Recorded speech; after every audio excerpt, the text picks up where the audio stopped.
മൂന്നാം ഘട്ട വോട്ടെടുപ്പിനുള്ള കലാശക്കൊട്ട് നാളെയാണ്. വോട്ടെടുപ്പ് ചൊവ്വാഴ്ചയാണ്. മത്സരം 94 ലോക്സഭാ സീറ്റുകളിലേക്കാണ്.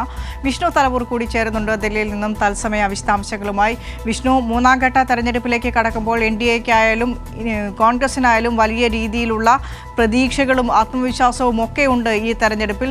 ഏതൊക്കെ മണ്ഡലങ്ങളിൽ ജയിക്കും, ഏതൊക്കെ മണ്ഡലങ്ങളിൽ പിടിച്ചടക്കാം, ഏതൊക്കെ മണ്ഡലങ്ങൾ തിരിച്ചു പിടിക്കാമെന്ന കണക്കുകൂട്ടലിൽ തന്നെയാണ് എല്ലാ മുന്നണികളും ഉള്ളത്. എന്തൊക്കെയാണ് മൂന്നാം ഘട്ട തെരഞ്ഞെടുപ്പിനുള്ള ഒരുക്കങ്ങൾ? ചൊവ്വാഴ്ചയാണ് ലോക്സഭാ തെരഞ്ഞെടുപ്പ് നടക്കാനിരിക്കുന്നത് മൂന്നാം ഘട്ടത്തിന്റെ. തീർച്ചയായിട്ടും മൂന്നാം ഘട്ട തെരഞ്ഞെടുപ്പ് മെയ് 7-നാണ് നടക്കുക. ഇതിൻ്റെ പരസ്യപ്രചരണം നാളെ വൈകിട്ടോടു കൂടി അവസാനിക്കുകയും ചെയ്യും.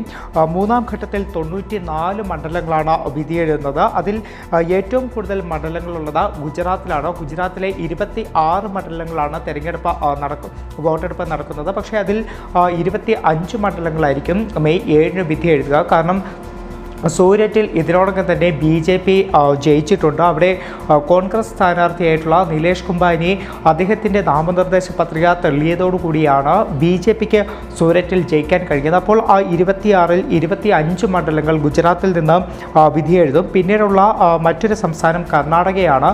കർണാടകയിലെ 14 മണ്ഡലങ്ങളാണ് മെയ് 7-ന്, അതായത് മൂന്നാം ഘട്ടത്തിൽ വിധിയെഴുതുന്നത്. പക്ഷേ ഇത്തവണ കർണാടക തെരഞ്ഞെടുപ്പിലേക്ക് വരുമ്പോൾ വലിയ തലത്തിലുള്ള വിവാദങ്ങൾ കർണാടകയിൽ നിലനിൽക്കുന്നുണ്ട്. രേവണ്ണയുടെ അടക്കം ഈ വിവാദങ്ങൾ തെരഞ്ഞെടുപ്പിനെ ഏത് വിധത്തിലായിരിക്കും ബാധിക്കുക എന്നതടക്കം വലിയ ആശങ്ക കർണാടകയിൽ ഉയർത്തുന്നുണ്ട്. മറ്റ് സംസ്ഥാനങ്ങൾ നോക്കിക്കഴിഞ്ഞാൽ പിന്നീട് തെരഞ്ഞെടുപ്പ് നടക്കുന്നത് ഉത്തർപ്രദേശിലെ 10 മണ്ഡലങ്ങളും അതോടൊപ്പം തന്നെ മഹാരാഷ്ട്രയിലെ 11 മണ്ഡലങ്ങളിലും മൂന്നാം ഘട്ടത്തിൽ തന്നെയാണ് തെരഞ്ഞെടുപ്പ് നടക്കുന്നത്. മധ്യപ്രദേശിലെ 8 മണ്ഡലങ്ങൾ, ആസാമിലെ 4 മണ്ഡലം, ബീഹാറിലെ 5 മണ്ഡലം, ഛത്തീസ്ഗഡിൽ 7 മണ്ഡലം, ഗോവയിലെ 2 മണ്ഡലം ഉൾപ്പെടെയാണ് ഈ മൂന്നാം ഘട്ടത്തിൽ വിധിയെഴുതുക. ഇതിൽ മറ്റൊരു പ്രധാനപ്പെട്ട മത്സരങ്ങൾ നടക്കുന്ന സംസ്ഥാനമെന്ന് പറയുന്നത് പശ്ചിമ ബംഗാളാണ്. പശ്ചിമ ബംഗാളിലെയും നിരവധി മണ്ഡലങ്ങൾ, അതായത് 4 മണ്ഡലങ്ങൾ, മുർഷിദാബാദ് ഉൾപ്പെടെ 4 മണ്ഡലങ്ങളാണ് ഈ ഒരു മൂന്നാം ഘട്ടത്തിൽ വിധി എഴുതുക. ഏതായാലും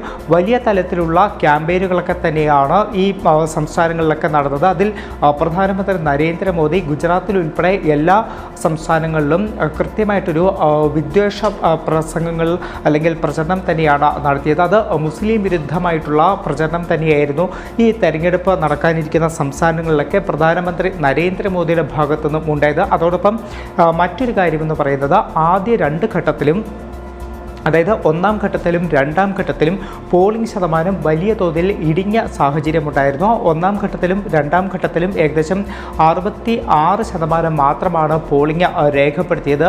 ഇതിൽ കേന്ദ്ര തെരഞ്ഞെടുപ്പ് കമ്മീഷൻ തന്നെ ഒരു ആശങ്ക പ്രകടിപ്പിച്ചിരുന്നു. ആളുകൾ ഇത്രത്തോളം വലിയൊരു ക്യാമ്പയിനൊക്കെ നടത്തിയിട്ടും ആളുകൾ അത്ര കണ്ട് പോളിംഗ് സ്റ്റേഷനിലേക്ക് അല്ലെങ്കിൽ ബൂത്തിലേക്ക് എത്തുന്നില്ല എന്നതടക്കമുള്ള കാര്യങ്ങൾ കഴിഞ്ഞ ദിവസവും തെരഞ്ഞെടുപ്പ് കമ്മീഷൻ പങ്കുവച്ചിരുന്നു. എന്തായാലും മൂന്നാം ഘട്ടത്തിലേക്ക് എത്തുമ്പോൾ പോളിംഗ് ശതമാനത്തിലും ഒരു വർധനവ് ഉണ്ടാകുമെന്നുള്ള പ്രതീക്ഷയിലാണ് മുന്നണികളൊക്കെ. വിനിഷ.